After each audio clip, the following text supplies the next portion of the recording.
Hello, नमस्ते, क्या हाल चाल। आई होप आप लोग सभी बहुत बहुत बढ़िया हो एंड रेडी हो इस शॉर्ट वीडियो के लिए, जिसमें हम लोग हमारी क्लास 11th के स्टूडेंट्स के लिए ये वीडियो लेके आ रहे हैं।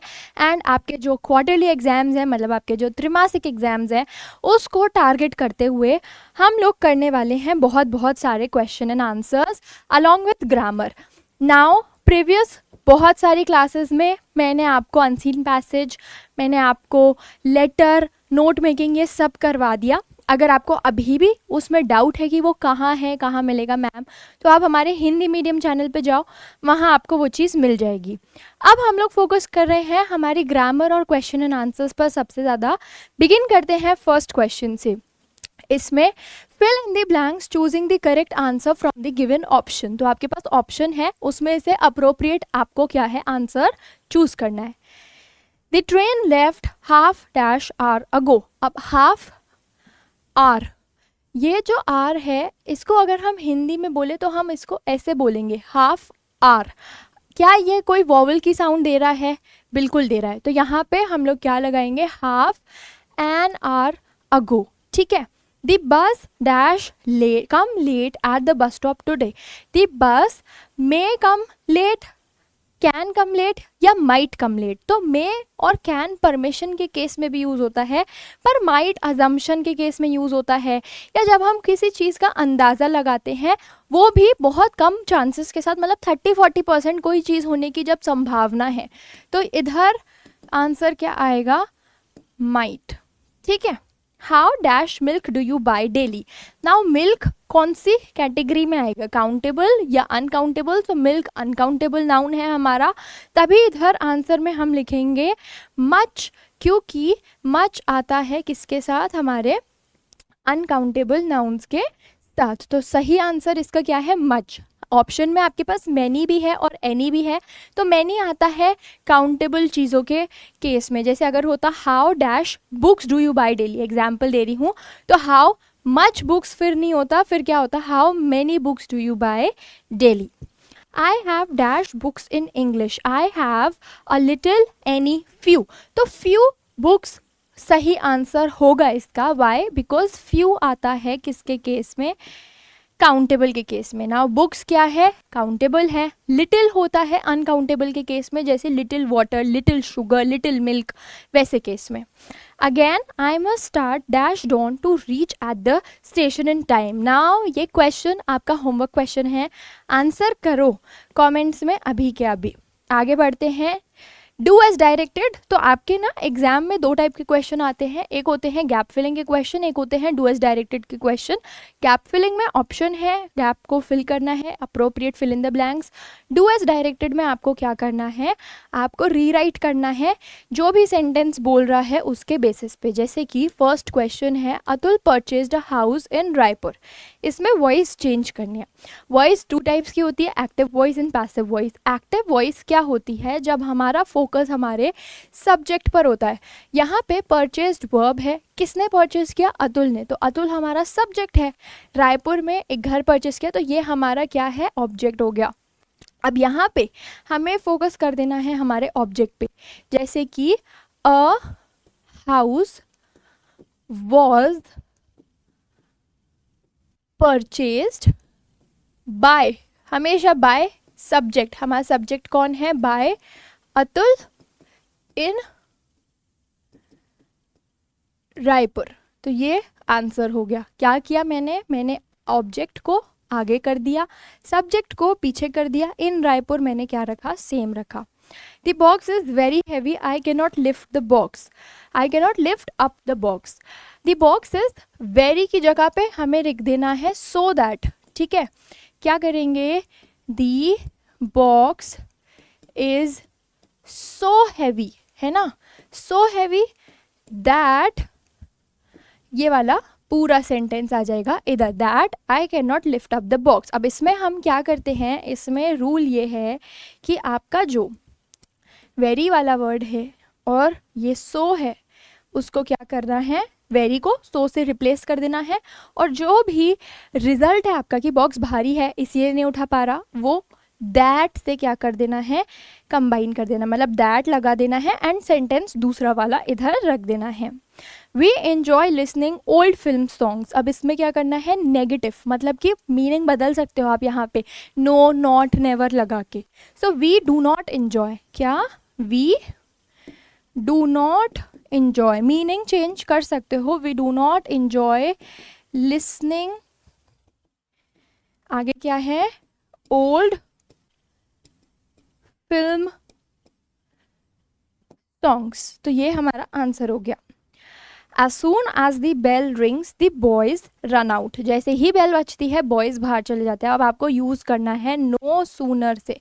क्या लिखेंगे हम लोग लिखेंगे नो सूनर। नो सूनर के साथ हमेशा आता है did. No sooner did the bell ring, ठीक है, नो सूनर है ना, नो सूनर के साथ आता है did. No sooner did the bell ring, S हटा दिया, then the boys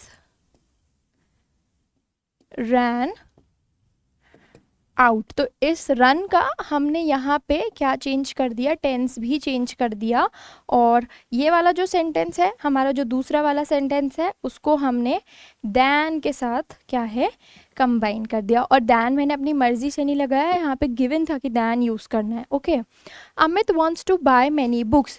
क्वेश्चन बनाना है, इसको क्वेश्चन बनाना है, मतलब कि ये समझो तुम्हारे पास आंसर गिवन है, इसका तुम्हें क्वेश्चन करना है, जैसे कि does Amit wants to buy many books, ऐसे करके। तो ये आपका क्या है, आंसर है। यहाँ पे क्या आएगा, does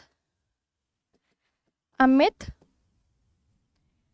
wants to buy many books. Okay, चलो नेक्स्ट देखते हैं। नेक्स्ट है हमारे पास फिर से गैप फिलिंग के क्वेश्चन, साथ साथ में करते जाना, आंसर्स लिखते जाना। जो क्वेश्चन मैं आपको होमवर्क दे रही हूँ देन एंड देयर उसको कमेंट्स में आंसर भी करना। अब क्योंकि हम लोगों ने अभी आर्टिकल्स का एक क्वेश्चन डिस्कस किया, सो आर्टिकल्स का दूसरा क्वेश्चन मैं आपके लिए होमवर्क रख रही हूँ। क्वेश्चन नंबर 1 जो आपके स्लाइड का है, साइलन इज डैश आइलैंड, ठीक है, ऑप्शन है a island, an island, the island. The कब यूज होता है, पर्टिकुलर केस में, एक ही कॉमन नाउन के केस में। The dog ran dash the road, the dog ran on the road, dog ही रोड के ऊपर भाग रहा था, तो यहाँ पे ऑन आएगा। I knew that he dash come, I knew that he would come, मुझे पता था कि वो आएगा, है ना। So I knew that he would come. Should कब यूज़ होता है बच्चे, शुड यूज़ होता है एडवाइस के केस में। किसके केस में, एडवाइस के केस में। जब आप सलाह दे रहे हो, वी शुड ओबे एल्डर्स, है ना, सलाह दे रहे हो, वी शुड स्टडी हार्ड, तो सलाह दे रहे हो, तब शुड आता है। कुड कब आता है, कुड आता है पास्ट एबिलिटी में, आपकी सक्षमता, आपकी काबिलियत में। जैसे कि आई कुड स्विम, मैं स्विमिंग कर सकती थी जब मैं छोटी थी, तो मेरे में स्विमिंग करने की काबिलियत थी, पर कब थी, पास्ट में थी। सो कुड कब यूज़ होता है, कुड यूज़ होता है पास्ट एबिलिटी में। ओके, चलो, this work was the dash of all boys in the class. अब देखो, this work was the dash of all boys in the class, मैंने बताया था कि द कब यूज़ होता है, द यूज़ होता है सुपरलेटिव डिग्री में। हमेशा याद रखना, एडजेक्टिव 3 टाइप्स के होंगे, पॉजिटिव, कंपैरेटिव, सुपरलेटिव। जब किसी से कंपैरिजन नहीं है तो पॉजिटिव, जब दो चीज़ों के बीच में कंपैरिजन है तो कंपैरेटिव, जब दो से अधिक चीज़ों में, जैसे क्लास में से मतलब ज़्यादा बच्चे हैं, 3 में भी, तो हम सुपरलेटिव डिग्री ही बोलेंगे। हमेशा कंपैरेटिव डिग्री के साथ THAN दैन आता है और ER लग जाता है, जैसे कि she is prettier than her, वो उससे ज़्यादा प्रिटी है, ऐसा। Example, no comparison, only example, ठीक है। She is cuter than her, तो उस केस में। अब अगर मैं बोल रही हूँ she is the cutest in the class, तो फिर EST लगा और साथ में द आया। वैसे ही गुड का सुपरलेटिव डिग्री होता है बेस्ट और कंपैरेटिव डिग्री होता है बेटर। जैसे गुड, गुडर, गुडेस्ट नहीं होता, गुड, बेटर और बेस्ट होता है। तो यहाँ पे क्या आएगा, बेस्ट, ठीक है, क्योंकि सारे बॉयज़ की बात हो रही है, 2 की नहीं, 2 से ज़्यादा की। She has been suffering dash fever since last night. Now she has been suffering with fever, मतलब वो फीवर के साथ परेशान है ना। तो she has been suffering with fever since last night. I have dash books in English. I have little a few any. So repeat question है. Let me check आप कितना aware हो. रिपीट क्वेश्चन है, पिछली स्लाइड में किया. I don't know कहाँ से रिपीट आ गया, बट इट्स ओके. सो यहाँ से 2 क्वेश्चन आपके होमवर्क के. नेक्स्ट देखते हैं क्या है next. Ravi is not so tall as Mohan. अब हमें कंपेयर करना है. यहाँ पे टॉल बेस फॉर्म में लिया, मतलब पॉजिटिव डिग्री ली है. क्या ली है? पॉजिटिव डिग्री ली है. अब हमें कंपेयर करना है. कंपेयर में मैंने क्या बताया था, दैन आता है और ER लग जाता है, मतलब टॉल का क्या हो जाएगा, टॉलर. सो क्या लिखेंगे कि Ravi is not tall. Ravi Mohan जितना टॉल नहीं है. तो हम लोग क्या लिखेंगे कि मोहन. यहाँ पे आप गलती करते क्योंकि आप समझते रवि ज़्यादा टॉल है, but Ravi is not so tall. Ravi tall नहीं है, मोहन टॉल है. So Mohan is taller than Ravi. ठीक है. She won a prize. She stood first in her class. तो combine using granted after the preposition. So again ये आपका क्या है, ये आपका होमवर्क क्वेश्चन है. This we have discussed many a times in the batch, in the classes. So repeat question है. So homework question. as soon as the rats see the cat, they run away. No sooner than, rewrite, no sooner did the rats see the cat than they ran away. है ना. तो run का पिछली बार भी बताया था कि ran हो गया था. तो again this is your homework question and I will make note कौन सा बच्चा आंसर कर रहा है एंड आई विल सी कि कौन सा बच्चा बैच का है, कौन आंसर कर रहा है. ठीक है. सो मजाक में मत लेना, बिल्कुल आंसर करो. Okay. He is too poor to buy the books. He is too की जगह पे क्या लगा देंगे, he is so poor. He is so poor that he cannot buy the books. Okay. They sing a new film song. Passive voice. A new film song was sung by them. क्यों? क्योंकि they subject था, है ना.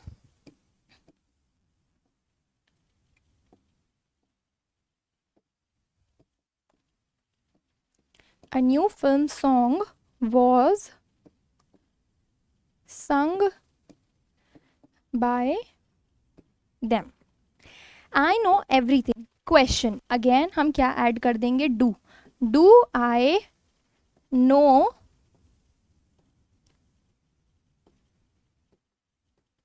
everything? Okay. Got it. कर लीजिए note. चलो आगे बढ़ते हैं क्वेश्चन एंड आंसर्स की तरफ. सबसे पहले हमारे पास एक सैम्पल क्वेश्चन है आपकी लेटर राइटिंग का. तो ये लेटर आपके फादर को है, मतलब आपका ये क्या है, ये एक इनफॉर्मल लेटर है. इनफॉर्मल लेटर शुरू होता है आपकी एड्रेस के साथ, फिर डेट, फिर फादर. ओके. यहाँ पे कोई भी सब्जेक्ट नहीं आता. क्या नहीं आता? कोई भी सब्जेक्ट नहीं आता. तो नॉर्मल लिखना स्टार्ट करते हैं. I am well here and hope you are the best in the best of your health at home. तो ये बच्चा कहाँ पे है? हॉस्टल में है. इसको अपने फादर से 5000 रुपीज़ का एक सम चाहिए. ठीक है. सो यहाँ से फिर आप अपना पैसेज लिख सकते हो. ये सब बच्चे अलग लिखेंगे, कोई इशू नहीं है. Received no letter from home since I came here after the winter vacation. This makes me worried. I know you are busy. Please ask mum to write me a letter. तो mummy को बोलो कि मुझसे बात करें. Today, only today, the principal has put up a notice that the college fees is to be paid by 31st January. However, moreover, also urgently need a few books to prepare for my annual examination. तो बहुत ही politely, बहुत ही kindly ये letter लिख दिया गया है. and last में लिखा है with regards to you mummy दीदी yours affectionately. अब affectionately बहुत difficult लगे तो simple word कर सकते हैं हम इसको lovingly. क्या कर सकते हैं? लविंगली. एंड यहाँ पे नेम अवनीत. ओके. आप अपना नेम भी लिख सकते हो. सो सिंपल होता है. फॉर्मल इनफॉर्मल लेटर, अपनी एड्रेस, डेट, पापा, रिस्पेक्टेड फादर, डियर फादर, ये भी चलेगा. एंड आपका लेटर। अब डिफ़िकल्ट क्या होता है? डिफ़िकल्ट होता है ये जिसमें आपको क्या है, जिसमें आपको सब्जेक्ट मेंशन करना है। इधर शायद मिसिंग हो गया है, सो इधर सब्जेक्ट मेंशन करना ही करना है। सब्जेक्ट मतलब कि क्योंकि आप जिसको लेटर लिख रहे हो, जैसे आपने यहाँ पे कमिश्नर को लेटर लिखा, तो कमिश्नर को ऊपर से पढ़ के पता चल जाए कि लेटर किस बारे में है।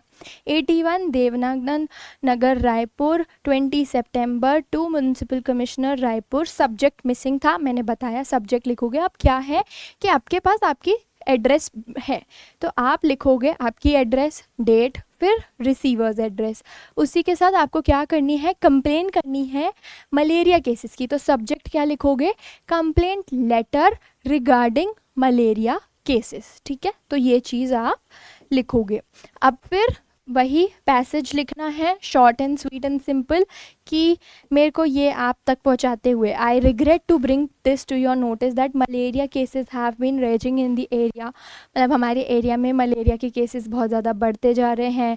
ये कैसे क्लीन हो सकता है, ये कैसे क्लियर हो सकता है, वो एडवाइस भी दे सकते हो आप कि जो भी हेल्थ डिपार्टमेंट है वो इस चीज़ के हिसाब से स्टेप्स उठाए, एंड ताकि ये केसेस और ज़्यादा इंक्रीज़ नहीं हो।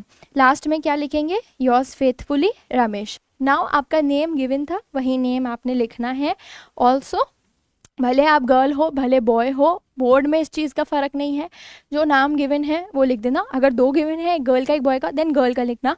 अगर बाय चांस सिर्फ बॉय का नेम गिवन है तो बॉय का नेम लिख के उस चीज़ को वहीं पे डन करना। लेके मत बैठना कि नहीं मैं तो लड़की का नाम ही लिखूंगी, नहीं, इतना नहीं। ओके, अब ये वाला जो पैराग्राफ है ना, ये सबका डिफरेंट हो सकता है, ये सबका अलग हो सकता है। तो यहाँ पे लर्न कुछ भी नहीं करना, हमेशा जो टॉपिक का है उसके बेसिस पे थोड़ा सा अपने मन से बना के लिखने की कोशिश करना, एंड मेक श्योर करना कि आपके सेंटेंसेस क्या है, स्मॉल है। Now coming to question and answers. First question हमारा बिगिन होता है ये बताते हुए हमारे chapter a portrait of the lady से, the portrait of a lady से, कि the way in which sparrows express their sorrow when author's grandmother died। आपको वो वे बताना है कि किस तरीके से स्पैरोज ने अपना दुख एक्सप्रेस किया था जब ग्रैंड मदर की डेथ हुई थी। सो थाउजेंड्स ऑफ स्पैरोज accumulated है ना, thousands of sparrows collected, क्या बोलेंगे? thousands of sparrows collected and there was no chirping। कोई भी स्पैरो कुछ भी बात नहीं कर रहा था। all felt sorry, सबको बहुत सॉरी फील हो रहा था। एंड जब उनको खाना भी दिया, जब ऑथर की मॉम ने उनको खाना भी दिया, तब उन स्पैरोज ने खाना भी नहीं लिया, कोई आवाज़ भी नहीं की। And when the corps of the grand mother, corps मतलब क्या? Dead body. कॉर्प्स मतलब कि डेड बॉडी। तो जब ऑथर की ग्रैंड मदर की डेड बॉडी उठा के ले गए थे तो स्पैरोज जो थे वो चुपचाप चले गए। एंड इसी तरीके से उन्होंने ग्रैंड मदर की डेथ का क्या दिखाया? दुख दिखाया। तो ये आपके चैप्टर का इम्पॉर्टेंट क्वेश्चन है। ठीक है, next question, describe the author's grandmother. तो डिस्क्राइब करना है, हमेशा से she had always been short and fat and slightly bent. हमेशा से ऑथर की ग्रैंड मदर थोड़ी सी हाइट में कम थी, शॉर्ट थी एंड बेंट थी, फैट भी थी थोड़ी सी। And her face was criss cross of wrinkles. तो उनके फेस पे एक जगह से दूसरी जगह हमेशा झुर्रियाँ जाती थी। And her silver locks were scattered untidily. तो उनके बाल पूरे इधर उधर बिखरे रहते थे। एंड उनके जो लिप्स थे वो हमेशा इनऑडिबल प्रेयर्स में मूव करते रहते थे। मतलब कि उनके लिप्स से हमेशा ऐसा लगता था कि वो प्रेयर कर रहे हैं, वो अपना नाम जप कर रहे हैं। एंड उनका जो फेस है वो किसके जैसा बताया है? एक विंटर लैंडस्केप जैसा, माउंटेन्स में। क्योंकि एक विंटर लैंडस्केप क्या होता है? थोड़ा सा डल सा होता है, बहुत काम सा होता है। तो ये भी उनकी एक क्वालिटी बताई गई है। अब अगर आपको शॉर्ट आंसर चाहिए तो इतना इनफ है। ठीक है, अगर शॉर्ट आंसर चाहिए तो इतना इनफ है। बट अगर आपको लाने हैं फुल मार्क्स, अगर आपके मन में है कि नहीं मुझे तो मैम 100% लाना है, फिर आप ये भी ऐड कर सकते हो कि author's grandmother was a religious lady. वो एक रिलीजियस लेडी थी। She use to feed sparrows and village dogs. तो वो पशु पक्षियों को खाना भी खिलाती थी। She was a person of strong character, अच्छे आत्मसम्मान की एक औरत थी। एंड वो होली बुक्स रीड करती थी, अपने हाथ में जप माला को पकड़े भी रहती थी।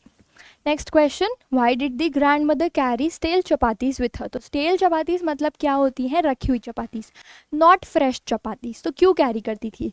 She carried several stale chapatis with her for the village dogs as it was her work to feed the dogs. तो वो गली के डॉग्स को, स्ट्रे डॉग्स को फीड करा करते थे स्टेल चपातीस, तभी वो अपने हाथ में स्टेल चपातीस कैरी करते थे। Very simple. Okay, next question, describe the mental condition of the voyagers on the 4th and 5th of January। बहुत इंपॉर्टेंट क्वेश्चन है। चैप्टर क्या है बताओ? If you are all together we are not afraid to die, है ना? तो we are not afraid to die if you are all together, तो वो वाला चैप्टर है। एंड इसमें आपको बताना है 4th का और 5th का कि उनकी मानसिक स्थिति क्या थी। 4th पे वो फ्यू सेंटीमीटर्स बचा था शिप में पानी जो जमा था, अब उनके पास सिर्फ थोड़ा थोड़ा सा ही क्या है, होप बचा था। Now they had only to keep pace with the incoming waves. Now after 36 hours of pumping water they got repose. तो फाइनली 36 आवर्स से, 3 दिन से जब वो वाटर पंप कर रहे थे, अब फाइनली वाटर निकला था।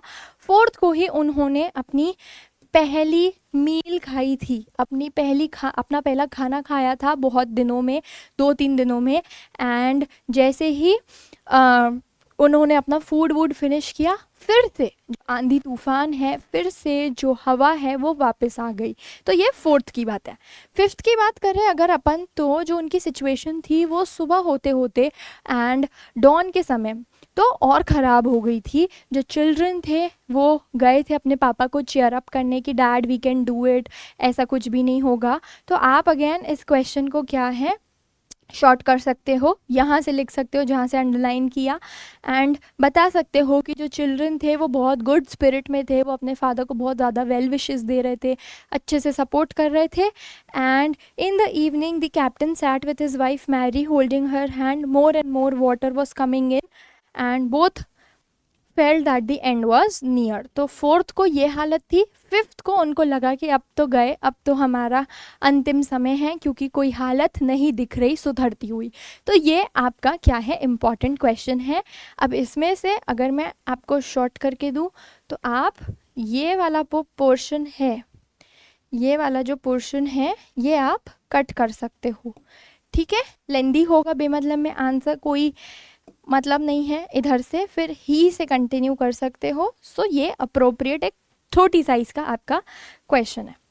Coming forward, who was Howard Carter, बहुत इंपॉर्टेंट है। So after the years of research British archaeologist Howard Carter discovered tombs Tut's tomb, है ना? सो किंग टूट का मकबरा जिसने डिस्कवर किया था वो कौन थे? हावर्ड कार्टर थे। कौन से ईयर में किया था?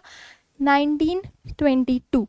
डॉक्टर ज़ही हवास अलग है, ये अलग है। हावर्ड कार्टर इम्पॉर्टेंट है लर्न करना। एंड वो उन्होंने सबसे इम्पॉर्टेंट चीज़ क्या डिस्कवर की थी कि किंग टूट के टूम के आसपास डेली आइटम्स थे, जैसे बोर्ड गेम्स थे, रेजर्स थे, कपड़े थे, वाइन थी, ये सारी चीज़ें थी। उसी के साथ साथ जो मम्मी थी वो गोल्ड कास्केट में अंदर क्या है बरी करी गई थी, एंड उसी के साथ साथ बहुत ज़्यादा गोल्ड की ज्वेलरी भी दी गई थी। तो शॉर्ट कर सकते हो अगेन इस आंसर को, बट यहाँ पे डिटेल्स मेंशन करना अनअवॉइडेबल है, मतलब डिटेल्स आपको डालनी पड़ेगी कि razor, cloth, food, wine, board games, ताकि वो बोर नहीं हो। एंड इम्पॉर्टेंटली क्या, गोल्ड की ज्वेलरी गिवन थी। ओके, सो ये भी इम्पॉर्टेंट आपके लिए क्वेश्चन है। आगे बढ़ते हैं। Who were फेरोआस? फेरोआस कौन होते हैं बेसिकली? सो इजिप्ट के जो रूलर्स थे उनको फेरोआस बोलते थे। They were buried with the treasures of the valley of the departed king beneath the soil. तो सॉइल के, ज़मीन के नीचे उनको बहुत ज़्यादा ट्रेजर्स के साथ, गोल्ड, सिल्वर, ज्वेलरी, इन सब के साथ, रिचेस के साथ क्या है, बरी किया जाता था। एंड जो इजिप्शियन मम्मी प्रोजेक्ट है उसने 600 बॉडीज़, मतलब कि 600 मम्मीज़ क्या की हैं, डिस्कवर की हैं। Okay, and the count is still going on, अभी भी गिनती जारी है। तो ये भी एक अच्छा क्वेश्चन है। Next question, who was Akhenaten? Why was he called crazy? So Akhenaten was lunatic king he fostered the worship of Aten, जो कि होते हैं सन गॉड, मतलब कि सन जो गॉड हैं वो इनकी वर्शिप करते थे। And as a result Akhenaten changed his name. He relocated Thebes religion capital to the new city of Aten and assaulted Amun. So basically बहुत confusing है, मैं बताती हूँ। आपने चैप्टर में पढ़ा होगा कि टुट ने भी अपना नेम चेंज किया था, है ना। उनको नाम दिया था टुटन खातुन, उन्होंने चेंज करके टुटन खामुन कर दिया था, है ना। क्यों? क्योंकि पहले के ज़माने में इनके दो क्या थी मान्यता थी, एक थी आमुन की, ठीक है, जो इनके सिग्निफिकेंट गॉड थे, दूसरी थी आतिन की जो इनके सन गॉड थे। तो पीढ़ी दर पीढ़ी एक किंग ऐसा आया था जिसने क्या करा था, जिस किंग ने सन गॉड को प्रमोट किया था, वो सन गॉड को मानते थे। तो अब किंग ने रखा सन गॉड, नेक्स्ट जनरेशन में भी सन गॉड आया, उसके अगली जनरेशन में भी सन गॉड आया। तो जो किंग टुट थे थर्ड जनरेशन वाले, उनको भी सन गॉड की मान्यता मिली थी। जैसे मेरे घर में जो रिचुअल्स है मेरे को मेरे पेरेंट्स से ही मिलेंगे, है ना। बट इनके जो पूर्वज थे जिसने आतिन को सन गॉड माना था, उनके पहले वाले जो लोग थे वो आमुन को मानते थे। तभी किंग टुट ने ये वाला जो न्यू बिलीफ आया था पिछली 2 जनरेशन से वो हटा दिया था और फिर से आमुन को मानना स्टार्ट कर दिया था। मतलब इन लोगों ने सन गॉड को मानना बंद कर दिया था, ठीक है, ओके। चलो नेक्स्ट क्वेश्चन।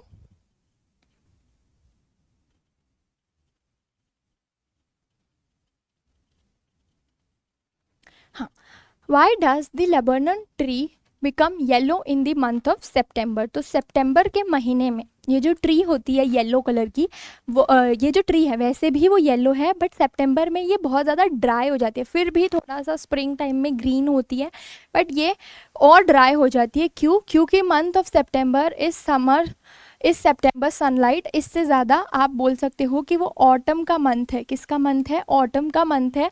तो ऑटम के मंथ में ट्रीज़ अपनी लीफ को क्या करती हैं? शेड करती हैं, तभी वो क्या हो जाती है? येलो टर्न हो जाती है, okay. Next question, what does the word cardboard denote in the poem. तो कौन सी पोम है? A photograph. Why has this word been use. तो कौन सा वर्ड यूज़ किया है यहाँ पे? कार्डबोर्ड। क्यों यूज़ किया? तो cardboard denotes the photograph pasted on hard thick paper. तो एक थिक से पेपर के ऊपर एक फोटोग्राफ पेस्टेड है एंड उसी को ही क्या बोला है? उसी को ही यहाँ पे कार्डबोर्ड बोला है। ये इसीलिए यूज़ किया गया है क्योंकि in the past photograph were pasted on a cardboard and framed with glass to preserve them. जैसे आजकल तो अलग अलग टेक्नोलॉजी आ गई है, फाइबर की फ़ोटो फ्रेम्स भी बनती है, वुड की भी बनती है। पहले के टाइम पे इसी टाइप से बनती थी, तभी इसको कार्डबोर्ड यहाँ पे यूज़ किया है कि वो जो फोटो है वो स्टिफ रहे, उसको सपोर्ट मिले, तो सपोर्ट के लिए इसको ऐसे लिखा है। चलो नेक्स्ट क्वेश्चन।